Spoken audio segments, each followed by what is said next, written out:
Hi, welcome back to the science class, and today we're going to be talking about the work of Dr. Robert Edwards and his bioinformatics lab, who are trying to develop a search tool for scientists. So right now, scientists have a little bit of a problem, and to explain that, I'm going to use an analogy. So imagine walking into the world's largest library and needing to find a specific phrase in a specific book that you don't know the title of. That would be very difficult to do that search. And these days we wouldn't even go into a physical library. We would go to Google, right? And we would put that phrase into the search bar and it would tell us exactly what we need to know and have all of this information that is in the library neatly organized so that people like you and I can search through it. So what Dr. Edwards is trying to do is create a similar search tool specifically for scientists. So what is in this library that scientists need to be able to search through? They're called environmental samples. So scientists will go on expeditions around the world, and whenever they go somewhere, they take home a souvenir. So they'll take home a sample of soil or seawater, or a fecal sample from an animal or some type of sample, and they are from all over the world. That scientists have been doing this for many years. And then they take that sample home and they sequence the genes of all the microorganisms in that sample.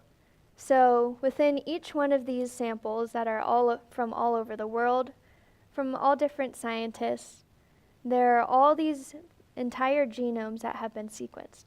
So you can imagine that there would be a lot of data in this library. So there's actually an equivalent of about 500 laptops worth of hard drive that is filled with all this data. That's about 350 full-length movies worth of data, and it's all just sitting in this library. And because there's so much of it, we actually just don't have the computing power to be able to search it for what we want. So really, this would be a search tool specifically for scientists. And going back to the Google analogy, in the same way that Google enables us to be able to answer questions and search through libraries and the internet for our answers, this tool would enable scientists to be able to ask bigger questions. And if they find, some anomaly within their single sample, and they've been working their whole life, researching this anomaly, they can then search it in the search tool that Dr. Robert Edwards is working on and find out if their research is actually not an anomaly, but universal and is in other samples around the world. And that will help them know if their specific research is actually having a broader impact than they can even imagine. So this would be a huge deal for scientists. We're all very excited and very hopeful that Dr. Edwards and his team can create this search tool.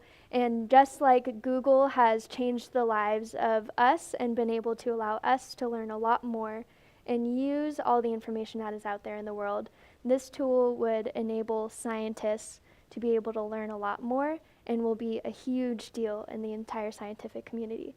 So we are all hoping for you, Dr. Edwards, and thank you for watching.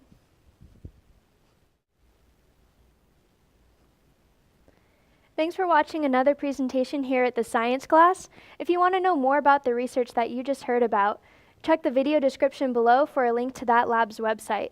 And if you want to see more presentations like this in the future, you can subscribe to us by clicking this button here. Thanks very much.